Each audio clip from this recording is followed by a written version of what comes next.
신규 확진자가 하루 사이 8만 명 이상 늘면서 처음으로 20만 명을 넘어 22만 명에 육박했습니다. 하지만 방역 패스가 중단되는 등 방역 관련 정책은 점차 완화하고 있는데요. 자세한 상황 코로나19 브리핑에서 전문가와 함께 알아보겠습니다. 고려대학교 약학대학 김정기 교수 전화로 연결돼 있습니다. 교수님 나와 계시죠? 네, 안녕하세요. 네, 신규 확진자가 22만 명에 육박했습니다. 교수님께서도 지난 시간에 20만 명을 훌쩍 넘어설 거라고 전망하셨는데요.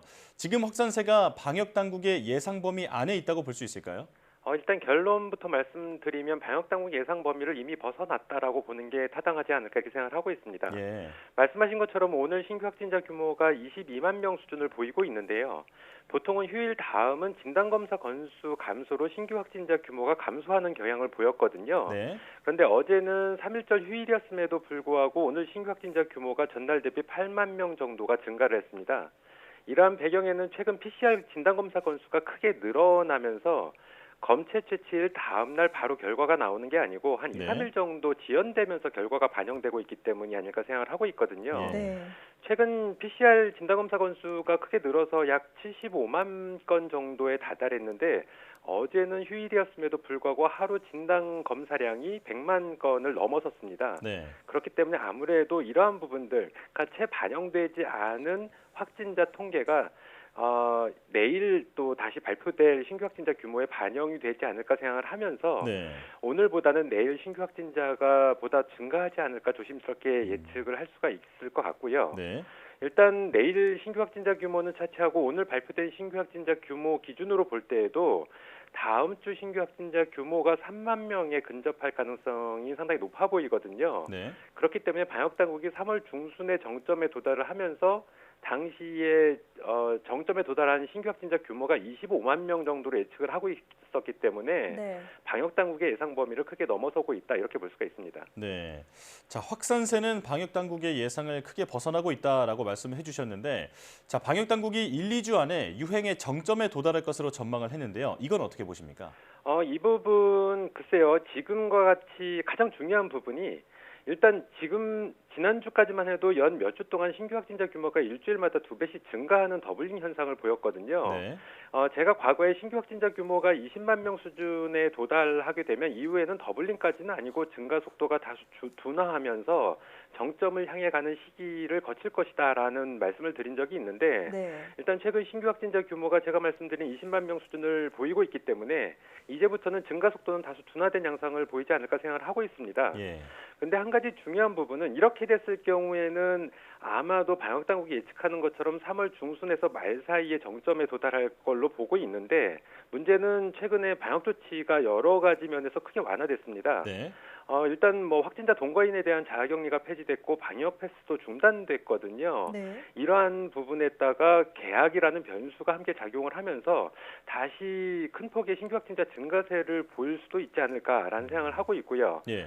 또 이러한 변수들이 정점에서의 신규 확진자 규모가 증가하는 부분 그리고 정점에 도달하는 시기가 다소 늦춰지는 부분 정점에 도달한 다음에 감소세가 진행되는 거를 더디게 만들어주는 이런 좀 안 좋은 영향을 미칠 수가 있기 때문에 일단 정점에 도달하는 시기는 아직까지는 그래도 한 3월 중순에서 말 사이가 되지 않을까 저는 개인적으로 생각을 하고 있습니다. 예. 네. 자, 이렇게 확진자 폭증에 따라서 재택 치료자도 급증하고 있습니다. 그런데 이 재택 치료 중 사망 사례가 연이어서 일어나서 우려가 커지는 상황인데요. 비대면 진료의 한계가 드러났다고 봐야 될까요? 지금 현재 재택치료자 수가 일반관리군과 집중관리군을 합해서 82만 명 수준이거든요. 네. 이 중에 하루 2번 모니터링을 받는 집중관리군도 12만 명 정도의 수준을 보이고 있습니다. 그렇다 보니까 일단은 집중관리군으로 배정돼야 될 환자분들이 일반관리군으로 배정되는 사례가 있지 않을까라는 개인적인 생각이 조심스럽게 있고요. 예. 그렇다 보니까 이 재택치료 중에 제대로 의료적 도움을 못 받는 환자들이 포함되어 있다 이렇게 볼 수가 있습니다. 네. 더군다나 하루 2번 모니터링을 받는 집중관리군 환자도 12만 명 수준으로 굉장히 많다 보니까 연락이 제대로 안 될 경우 이런 경우에 별도의 후속 조치 같은 것들이 제대로 이루어지지가 않고 있습니다. 예. 그러다 보니까 이러하신 분들 중에서 좀 안 좋은 결과가 나타나는 부분이 있다. 그래서 이러한 부분들이 현 재택치료 시스템의 허점으로 드러나고 있지 않나 이렇게 생각을 하고 있는데 네. 중요한 부분은 현재 중환자 병상 가동률이 50%, 준중환자 병상 가동률이 70% 수준을 보이고 있거든요. 준중환자 병상은 거의 포화 수준에 근접했다라고 볼 수가 있고 네. 지금 신규 확진자 규모 증가세로 봤을 때는 한 1, 2주 시차를 두고 병상 가동률이 한계치라고 평가를 받는 70에서 75%에 도달할 수가 있기 때문에 네. 이렇게 되면 재택 치료자들 중에 상태가 안 좋아지면서 입원을 해야 되는 분들이 계심에도 불구하고 병상을 찾지 못하는, 그러니까 과거 델타 때와 유사한 상황이 발생할 수가 있기 때문에 인적 피해가 더 심각해질 수도 있겠다라는 생각을 가지고 있습니다. 예. 자, 특히나 이번에 그 재택치료 중 숨진 60대 남성이 기저질환도 있었던 고위험군이었거든요. 그런데 팍스로비드 처방을 받지 못해서 일반 감기약으로 버텼다고 합니다. 의사협회에서는 팍스로비드의 투약 연령 제한을 없애고 의사 재량에 맡겨야 한다고 주장했는데 이 부분은 어떻게 생각하십니까? 기본적으로는 의사협회에서 제한하는 것처럼 허가사항에 준해서 투약 연령대를 설정하는, 즉 투약 연령대 제한을 없애고 의사 재량에 맡기는 게 맞습니다. 근데 문제는 물량이다라고 볼 수가 있는데요. 네. 정부가 화이자 측하고 계약한 물량이 약 76만 명 정도 분이 되거든요. 네. 이 중에서 국내에 도입된 물량이 계약 물량의 10%가 채 안 되는 약 7만여 명분 정도밖에 안 됩니다. 그리고 최근 팍스로비드 처방건에 대한 보도자료를 보면 지난 17일 기준으로 팍스로비드 누적 처방건이 8,900여 건이었는데 일주일 만에 24일 기준으로 볼 때에는 2배 정도가 증가를 했습니다.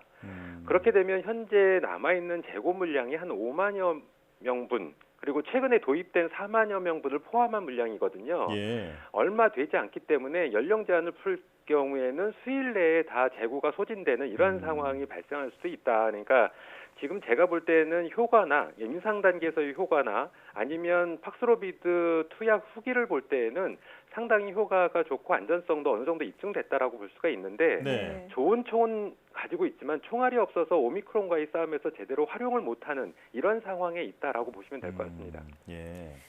자, 재택치료로 인해서 가족 간 감염 비율도 늘고 있습니다. 앞서 우려되는 부분 중에 언급을 하셨습니다만 확진자 동거 가족의 자가격리 지침도 오히려 풀린 상태잖아요. 네네. 이 동거 가족이 잠복기인 경우라면 주변으로의 감염 확산이 더 심해지는 거 아닐까요?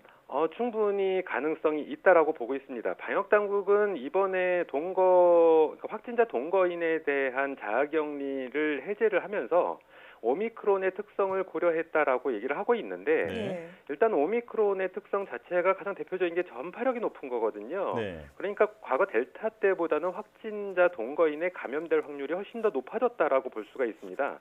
그렇기 때문에 확진자 동거인에 대한 자가격리 폐지는 어떻게 보면 역설이다라고 볼 수가 있고요. 네. 방역 당국은 오미크론이 델타 대비 병원성이 낮다라는 부분에 방점을 두는 것 같은데 네. 일단 병원성이 델타 대비 오미크론이 낮다라고 하더라도 확진자 절대 수치가 높아지게 되면 이에 따라서 위중증과 사망자 수가 증가할 수밖에 없습니다.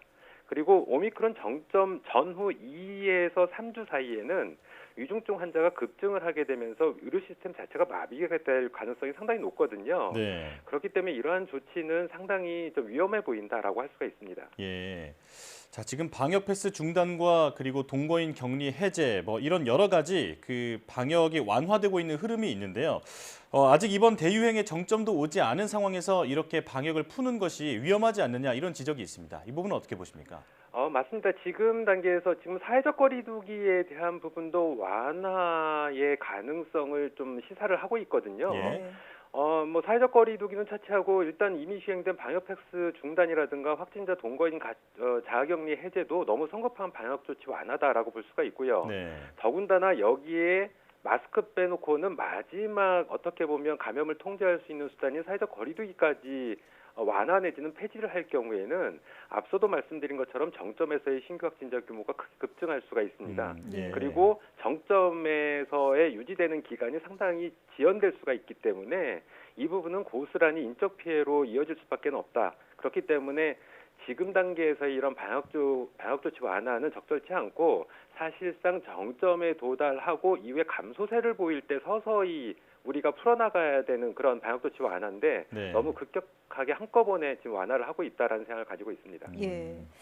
자, 한 가지 더 우려되는 상황은 지금 3월을 맞아서 모든 학교가 개학을 했지 않습니까? 네네. 등교 전에 자가 검사도 이제 권고 상황인데다가 동거 가족이 확진이 돼도 등교가 가능해진 만큼 결국 학교 자체 방역으로 바꿨다고 봐야 할 텐데요. 교사 업무 부담도 클 테고 또 학부모들 입장에서도 불안할 것 같은데 이 현 상황에서는 불가피한 조치일까요? 사실 최근 방역 당국의 일련의 조치들은 제 개인적으로 볼 때는 방역 포기가 아닐까라는 생각을 가지고 있거든요. 네. 이러한 상황에서 방역 당국도 사실상 적극적으로 방역 관리를 하고 있지 않은데 이러한 방역 관리를 학교에서 스스로 자체 방역을 하라는 거는 이거는 말이 안 되는 조치다라고 할 수가 있고 예. 사실상 학교에서 할 수 있는 조치들이 거의 없습니다. 네. 단지 그간 해오던 것처럼 학생들이 마스크 착용을 잘 하고 있는지 손 소독을 하는지 환경 소독을 하는 부분 이런 부분들밖에는 사실상 없기 때문에 제가 보기에는 백신 접종이 이루어지지 않은 연령대를 포함하고 있는 유치원 초등학교에 대한 지금의 방역 관리는 사실상 방치다라고 생각을 하고 있고요. 네. 물론 아무리 소아청소년에서의 병원성이 성인 대비 낮다라고 하더라도 감염이 급증했을 때는 사회적 혼란과 불안을 야기할 가능성이 상당히 높아 보이고 소아청소년 입원율도 급증할 가능성이 있기 때문에 이렇게 방역 관리를 안 하는 부분은 상당히 위험해 보인다라고 볼 수가 있습니다.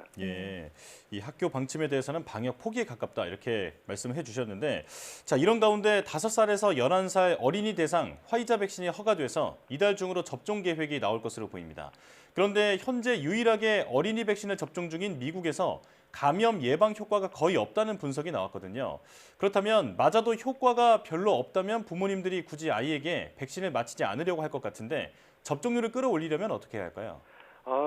이 부분은 일단 가장 중요한 부분이 백신의 안전성하고 효능도 물론 중요하지만 안전성이 무엇보다 중요하거든요. 네. 근데 지금 접종 허가가 되어 있는 화이자 백신 같은 경우에는 기존의 플랫폼 대비 안전성 부분에 있어서 논란이 많기 때문에 그래서 낮은 연령대의 아이들에게 부모들이 접종하는 것을 꺼려하는 상황이 분명히 있습니다. 네. 만약에 효과도 지금 말씀하신 것처럼 최근 미국 데이터가 5세에서 11세 같은 경우에는 감염 예방 효과가 한 달 정도 2차 접종 후에 한 달 정도 지나면 12%까지 감소한다라고 얘기를 하고 있거든요. 예. 이러한 상황이다 보니까 굳이 맞아야 되느냐라는 부분이 또 하나 제기가 될 수가 있는데 일단 제가 보기에는 화이자 백신 물론 이렇게 해서 아이들을 보호하는 것도 중요하지만 안전성이 확보된 백신으로 접종을 시도하는 게 가장 중요하다. 근데 반면에는 5세에서 11세 연령 또는 그 이상의 연령대의 소아청소년들도 마찬가지긴 합니다만